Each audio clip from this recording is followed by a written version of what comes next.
എന്തോന്ന് പറയാ, ഇപ്പൊ കൊറേ പെമ്പിള്ളാരെ കാര്യം ഒന്നും പറഞ്ഞോണ്ട് അമ്മക്ക് ഇരിക്കണ്ട. എന്താ സിനിയെല്ലാം പറഞ്ഞ? സിനി ആര് പറഞ്ഞാലും എന്തോന്നാണ്, ഞാനൊക്കെ വല്ലതും പറഞ്ഞാൽ ആളുകൾ ഒന്നും പറയൂല. ഞാൻ ഈ നാട്ടിൽ ജനിച്ചു വളഞ്ഞ കൊച്ചിലോട്ടെ ഇത് തന്നെ എന്റെ സ്വഭാവം. ഞാൻ രണ്ടും ഒക്കെ എല്ലാവരുടെയും പറയും, അതെല്ലാവർക്കും അറിയാം. പക്ഷെ ഇപ്പൊ വന്ന് കയറിയ കൊറേ പെമ്പിള്ളാരുണ്ടല്ലേ കല്യാണം കഴിച്ചോണ്ട് വന്ന, അവളുമാര് അമ്മാവിമാരെ കുറ്റം പറഞ്ഞോണ്ട് നടക്കുന്നു. അപ്പുറത്തെ സിന്ധുവിന്റെ മരുമോള് അവളെ പറ്റി കുറ്റം പറഞ്ഞറിഞ്ഞ് ഭയങ്കര അടിയും വഴക്കും. കുറ്റം പറയോ? സിനി അങ്ങനെയൊന്നും പറയൂല.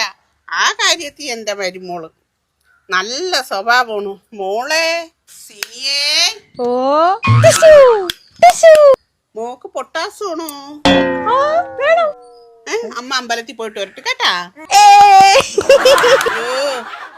ആരെയും കുറ്റം പറയാനുള്ള വളർച്ച നിന്റെ സെലക്ഷൻ ഉണ്ടായില്ല, അതെന്റെ ഭാഗ്യം.